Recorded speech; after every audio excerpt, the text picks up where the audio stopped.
Hi, and welcome to the Triggered Newscast. Today's April 7th, 2019. And I have some good stuff for you already today. So, firstly, if you haven't noticed, I have updated a few Ruth Bader Ginsburg videos lately. I made an entire documentary, and besides the documentary, I also started a campaign to go to Washington, D.C. and get live video footage.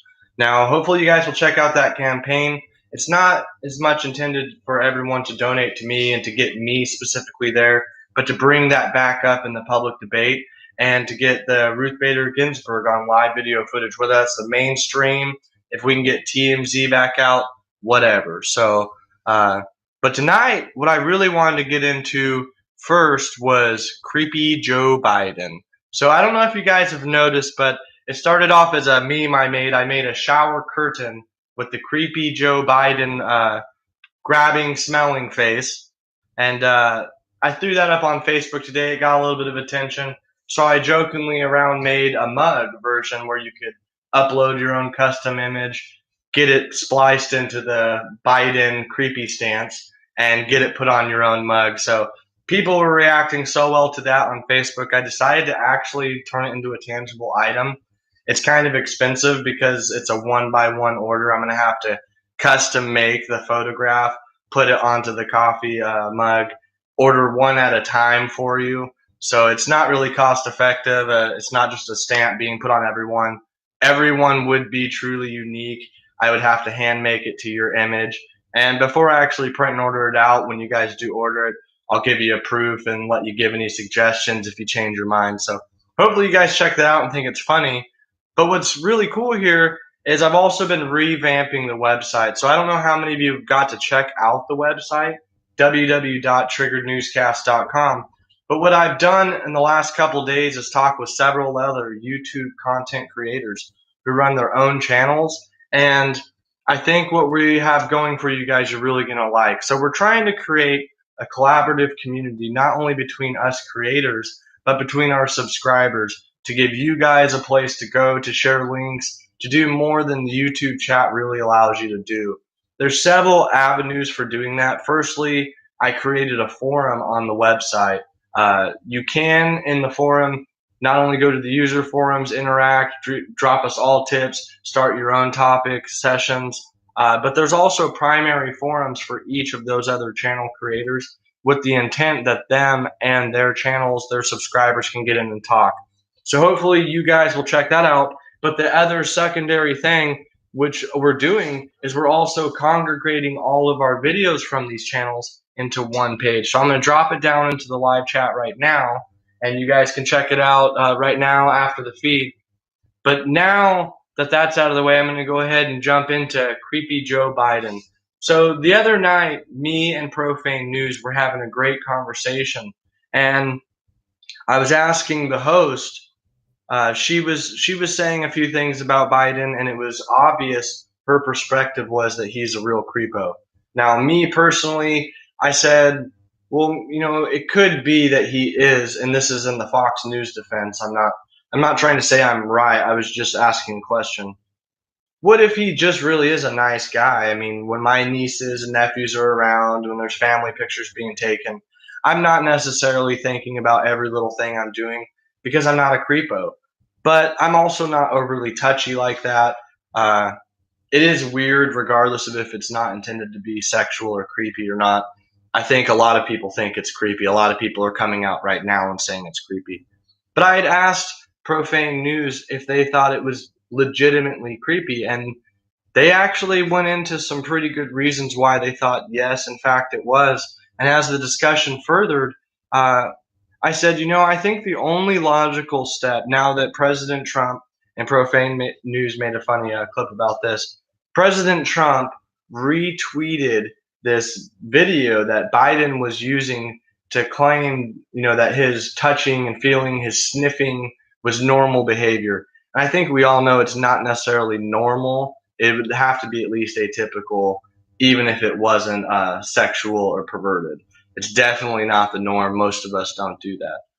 But I said, now that Trump's come out with this video and it's a meme making fun of Joe Biden, where Joe Biden is sneaking up on Joe Biden and Joe Biden's own apology video for sneaking into people's safe spaces.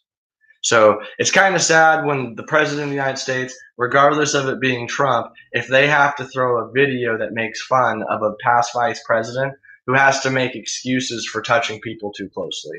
And I said to Profane News, you know, the only logical next step that his campaign can take is to have someone in the audience come on out and, of their own accord, give Joe Biden permission to touch them. That it was the only way to try and normalize his behavior, to try and revitalize his campaign. And I don't think it's going to work. I think a lot of us are under the agreement that not only is the Democratic Party so far off, I think most liberals and especially moderate liberals are walking away right now for the Democratic Party because it has gotten to such a wacko lefto tangent. And it's gotten so weird that even obvious socialists, obvious non-Democrats have to join the Democratic campaign. Bernie Sanders, for one.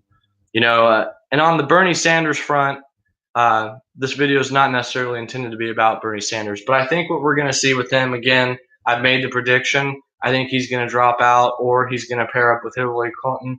And at the very least, he's going to be cheated out. He won't win. And regardless, I go on to the Bernie support channels on Facebook. I see what their memes and what they're posting. And it's actually a really sad turnout for someone who was supposed to be so popular that they nearly beat Hillary Clinton, who was supposed to be so popular that she won the popular vote over Donald Trump. And she's not even a candidate right now. Why aren't she 50 points ahead, you might ask? Well, because she was the worst candidate in U.S. history.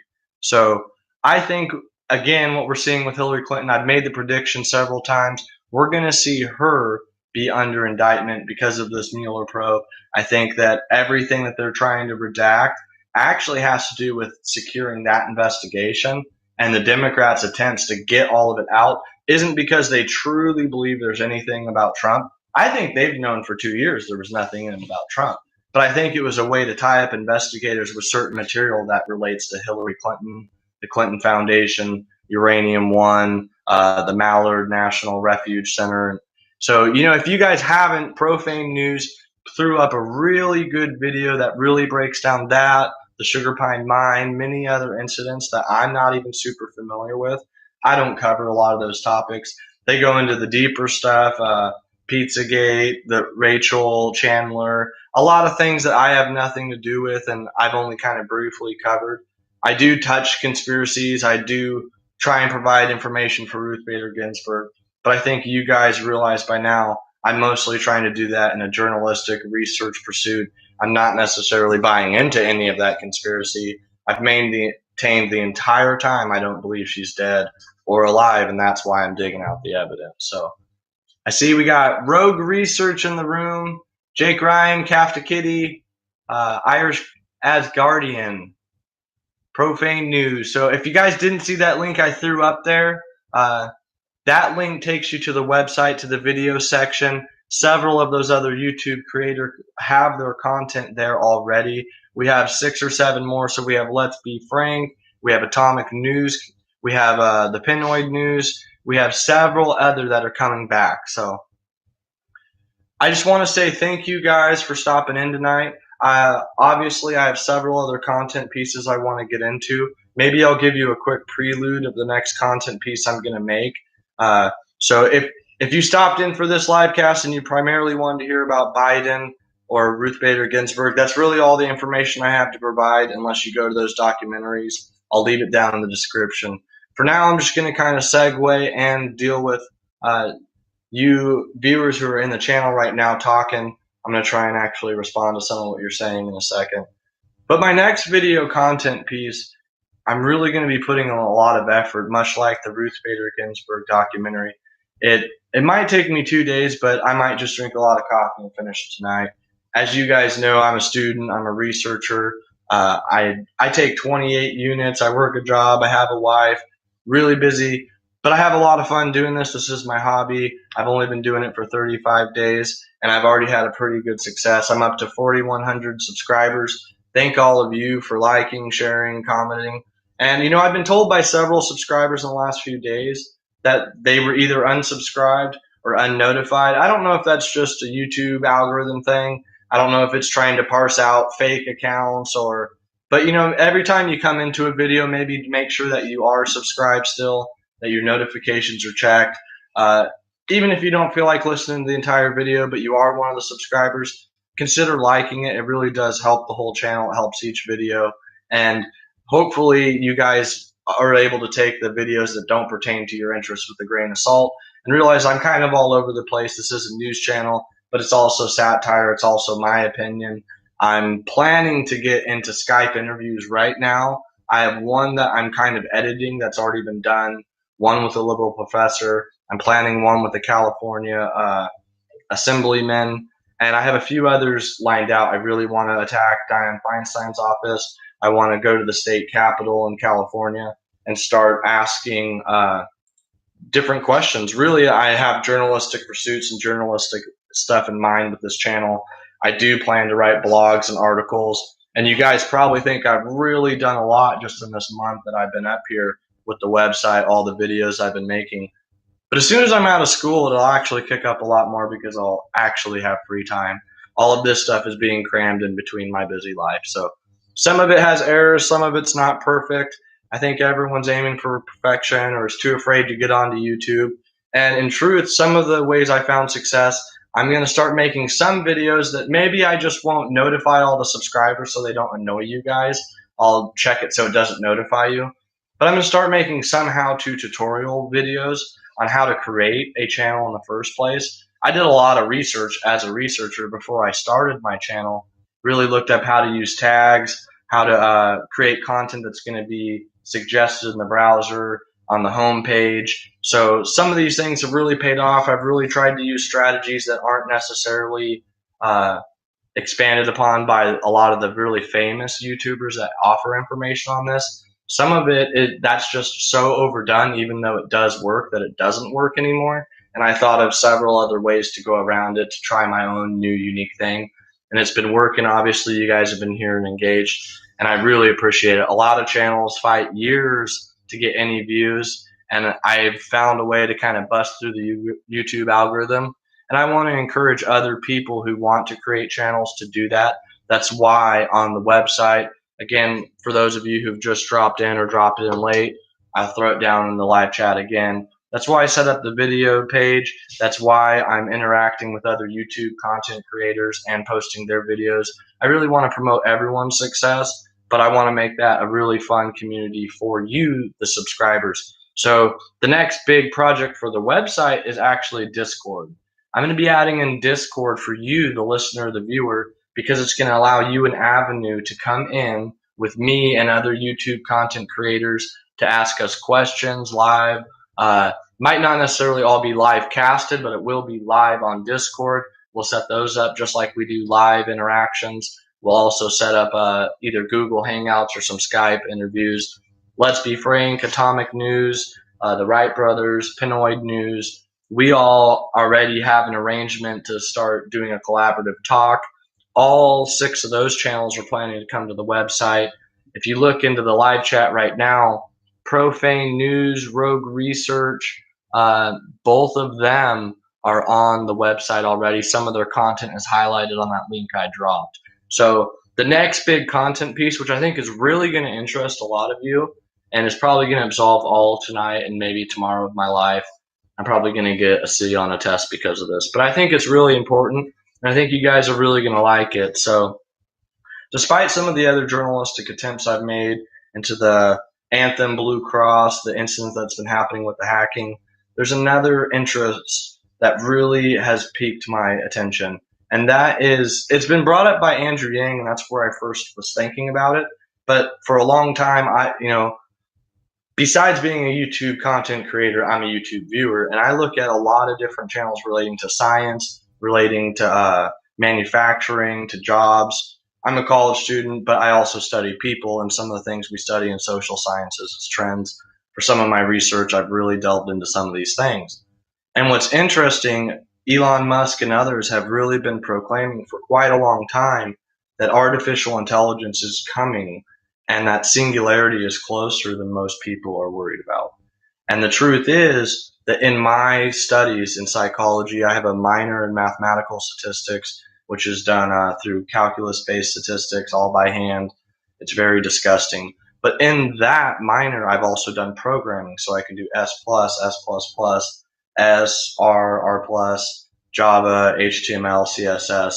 And some of those programming classes have led me privy to cutting edge AI, to web scraping, to data mining, data collection. And some of the things that we can do as researchers with your information would really scare you. It really would. And you'd be surprised how much of what you think might even be your private information is completely open for people like me or anyone else who knows how to web scrape on the internet.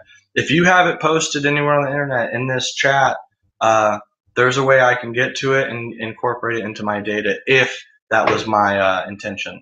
So some of those things are already pretty terrifying, but because of that, I've taken several other classes in programming that have, again, sort of brought AI right to the forefront personally with my career.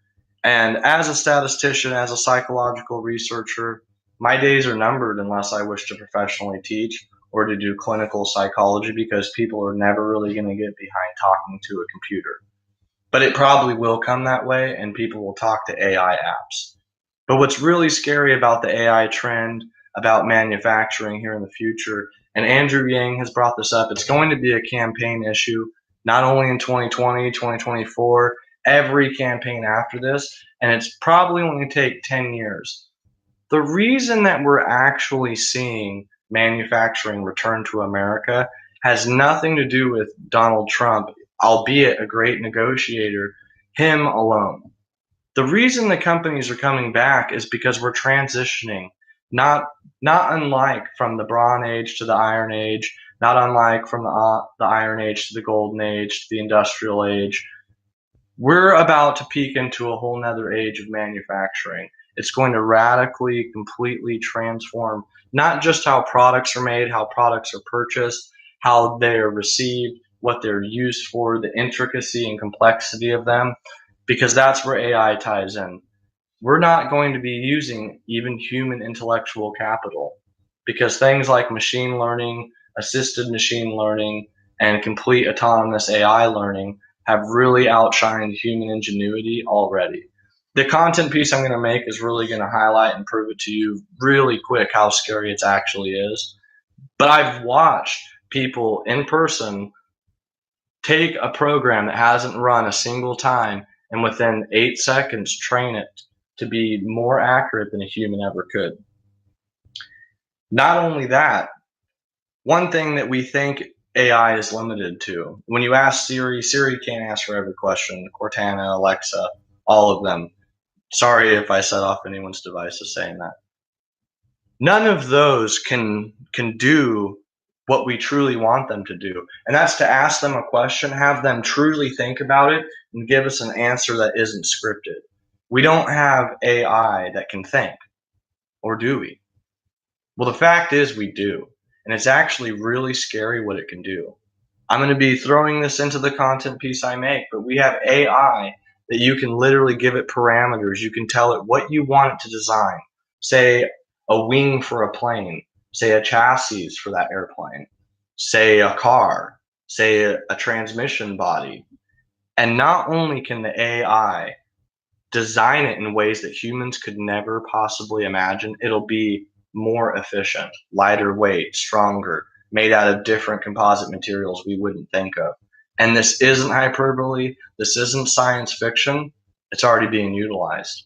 In fact, most of the major car companies, which I'll highlight in this information piece, are already using this AI assisted manufacturing and this new 3D printing technology. Now, 3D printing technology isn't exactly new altogether, and it hasn't really ever gone, in its old prior stage, wasn't ever going to be used for manufacturing. It was too slow, and it could really only make prototypes. So for car designers, for parts designers, it was a lot better than molding clay. You could draw it 3D CAD on a computer, print it out, and you could see what it would look like. But they were really weak. They were printed one layer at a time by a printer, and there wasn't a great molecular bond. Even when they expanded the technology to use metal and composite polyurethanes and other things like that, even then the structural integrity wasn't there. But a new manufacturing process has come out that is not only over 100 times faster, it's a lot cheaper, and it will make finished quality products. So now it's not just a prototype designer, not just a slow utility machine. It's going to be actually 3D printing objects without a human's interaction. And the way it works is really crazy. I'm gonna put this all in a content video starting tonight. But it's really cutting edge. And while these manufacturing companies are coming back, even Andrew Yang and other political candidates are saying it, they're not being staffed by low income workers, by low expertise workers, by inexperienced workers. So the typical manufacturing factory worker in America and a lot of the Rust Belt states and a lot of the Midwest that this manufacturing seems to be returning to, it's really only going to be for the intellectually elite, those far above me and in different disciplines, say engineering or theoretical mathematics, a lot of people in computer scripting. So the people in mechatronics, a lot of those people are going to be around, and they're going to be working in places that traditionally would have housed children, in the early industrial revolution, or the poor, or as in modern day, it would be outsourced to the poorest third world countries, or in other industrialized countries, third world areas. So it's really sad where manufacturing even is. But what's really scary about this is people like Bernie Sanders, people like Andrew Yang, they're right. We're going to end up trending towards a more socialistic attitude in America, not because politically, and I'm not talking about the political ideology of socialism, but I mean, we're going to need universal assisted uh, incomes. There's going to be a point where everything is automated. It might not be for 20 years. It might not be for 30. I think it might be more like 10. I think some of these things are already being rolled out in the manufacturing sector for sure. And what's really going to be scary about it for us is expertise, as I have all of this college that I put in, is maybe not necessarily going to pay off because I didn't go into a pure mathematics, into an engineering field, into a scripting field. But even in some of those areas, the human capital is only going to be needed for so long. And the truth, I'm not saying that robots are going to take over the world Terminator style, but what they are going to do is take over the working force and more iRobot style. There's going to be no need for most people to work. If you don't have a super high education, you're not going to be able to contribute much to society outside of service positions. I think people are going to always want a human waitress. They're always going to want some face-to-face interaction. They're going to prefer humans to robots on the phone. But the AI phone bots are getting so good, you can't even tell those apart. So I think that's what the next real long content piece is going to be about. It's going to be my second documentary. Hopefully you guys have really liked the improvement that I've made in the documentary so far. And hopefully you guys have been enjoying some of the satire. So a few of you might have already heard this joke the other night, but before I let you go, because I dropped that campaign 2020, the 2020 election in 30 seconds clip. If you guys haven't seen that, it's kind of funny, but in the spirit of Bernie Sanders, the top shelf of the 1% milk makes me sick to my stomach. All right. Well, God bless. God bless America. Check out the triggerednews.com, the video forum highlighted section. I'll drop it one last time in the comments. Thank you all so much for coming in, and we'll see you on the next Triggered Livecast.